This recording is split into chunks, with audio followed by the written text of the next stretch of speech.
Election में प्रणितिताई शिंदे को भारी मेजॉरिटी से जिताकर रहेंगे, महिलाओं के मीटिंग में गर्जना। महाविकास आघाडीच्या उमेदवार माननीय प्रणितिताई सुशीलकुमार शिंदे सोलापूर लोकसभेची निवडणूक लढवित आहेत। या अनुषंगाने राष्ट्रवादी काँग्रेस शरदचंद्र पवार पक्षाचे शहराध्यक्ष सुधीर खरटमल साहेब तसेच राष्ट्रवादी कामगार सेलचे प्रदेशाध्यक्ष शिवाजी भाऊ खटकाळे यांच्या आदेशानुसार राष्ट्रवादी कामगार सेलच्या वतीने नवीन विडी घरकुल भागात दिनांक 19/4/2024 रोजी निरीक्षक डॉक्टर गोवर्धन सुंचू यांच्या नेतृत्वाखाली बैठक घेण्यात आली। या बैठक प्रसंगी डॉक्टर सुंचू मार्गदर्शन करताना म्हणाले की वास्तविक पाहता गेल्या 10 वर्षापासून शहरातील अनेक कामे प्रलंबित आहेत।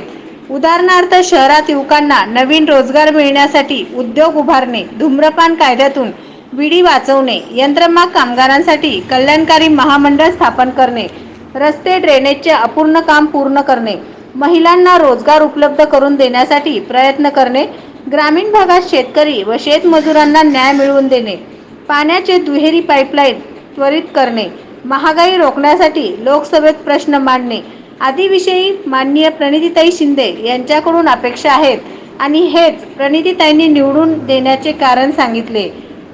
त्यामुळे मुस्लिम महिला कामगारांनी देखील आश्वासित केले की इस बार इलेक्शन में प्रणितिताई को हम जिताकर रहेंगे आणि अशा घोषणा सुद्धा देण्यात आल्या। आपके वोट किसको? आपके वोट किसको? आपके वोट किसको? वोट किसको? आपके वोट किसको? आपके वोट किसको? हमारा विकास होने वाला तो किसको डालने का? हमारा विकास होने का रहे तो किसको डालने का? हमारे सब भला होने के लिए किसको डालने का?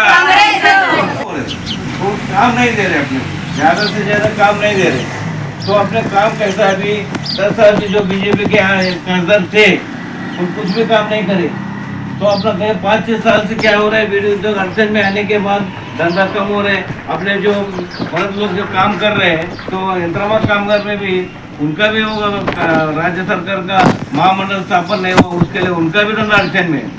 तो अपना इरादा कैसा है, किसी भी हालत में अपन प्रणितिताई को निवड़ कर लाना, जीत कर लाना अपना कर्तव्य समझो, क्योंकि जो अपन जो उनको लाए तो धूम्रपान कायदे में से वीडियो उद्योग भी बचता है, तो अपने बच्चे लोग इधर सोलापुर शहर में काम नहीं है, उसके वजह से पुणे को जा रहे, बेंगलोर को जा रहे, हैदराबाद को जा रहे, किसी किसी जिले में जा रहे, सोलापुर में कहाँ है काम इतना नहीं है।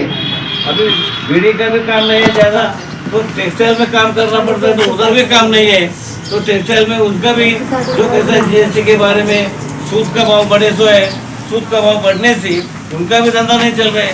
पहले बहुत से बहुत यंत्रमाग कारखाने थे, अभी नवनवीन बातम्या पाहण्यासाठी SB न्यूज चॅनलला लाईक करा, शेअर करा, सबस्क्राईब करा।